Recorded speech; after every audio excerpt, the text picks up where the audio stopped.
إن الحمد لله والصلاة على من لا نبي بعده فأعوذ بالله من الشيطان الرجيم بسم الله الرحمن الرحيم ومن يتق الله يجعل له مخرجا ويرزقه من حيث لا يحتسب সম্মানিত উপস্থিতি আল্লাহ সুবহানাহু ওয়া তাআলা বলেন যে ব্যক্তি ওমান ইয়াত্তাকিল্লাহ আল্লাহ তাআলাকে ভয় করবে ইয়াজআল লাহু মাখরাজা আল্লাহ তাআলা তার পথ করে দিবেন ওয়ায়ারযুকুহু মিন হাইসু লা ইয়াহতাসিব তাকে তার ধারণাতীত উৎস থেকে রিজিক দান করবেন সুবহানাল্লাহ। অর্থাৎ যে ব্যক্তি আল্লাহ তাআলাকে ভয় করবে আল্লাহ তাআলা ওয়াদা করেছেন তাকে আমি একটা পথ করে দিব, সে পথটি হলো সে শুধু আমার ইবাদত করবে, অন্য কোনো দিকে সে ধাবিত হবে না। পক্ষান্তরে আমি আল্লাহ তাআলা তাকে এমন একটা উৎস থেকে জায়গা থেকে রিজিকের ব্যবস্থা করব যেটা তার ধারণার মধ্যেই ছিল না, অর্থাৎ তার ধারণাতীত জায়গা থেকে আমি তাকে রিজিক দান করব। আল্লাহ সুবহানাহু ওয়া তাআলা অন্যত্র বলেন মান আমিলা সালিহান মিন যাকারিন আও উনসা ওয়া হুয়া মুমিনুন ফালানুহয়িন্নাহু হায়াতান তাইয়্যিবা ওয়া লানাজজিয়ান্নাহুম আজরাহুম বিআহসানি মা কানু ইয়ামালুন।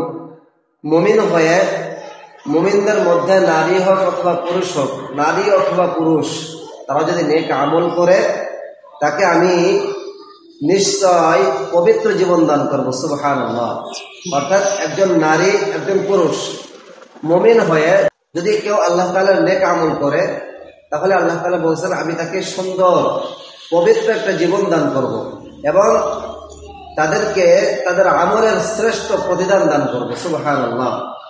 আজরাহুম বিআহসানি মা কানু ইয়ামালুন, তাদের আমলের শ্রেষ্ঠ প্রতিদান আমি আল্লাহ তাআলা তাদেরকে দান করব সুবহানাল্লাহ। অর্থাৎ নেককার মানুষ পবিত্র জীবন লাভ করবে, যে ব্যক্তি নেককার হবে ওই ব্যক্তি পবিত্র জীবন লাভ করবে। সে জীবনে কোনো দুঃখ থাকবে না, কষ্ট থাকবে না, চিন্তা দুঃখ কষ্টের স্পর্শও থাকবে না। তো আল্লাহ তাআলা বলেন আমি এমন একটা জীবন তাকে আমি দান করব, সেখানে থাকবে শুধুমাত্র সেই জান্নাতের মধ্যে শুধুমাত্র থাকবে আল্লাহ তাআলার সান্নিধ্য এবং আল্লাহ তাআলার দিদার। অর্থাৎ একজন নেককার মানুষ পবিত্র জীবন লাভ করে, সে জীবনে কোনো দুঃখ কষ্ট থাকে না, দুনিয়ার জীবন হবে সহজ সরল তরতর গতিতে প্রবাহিত।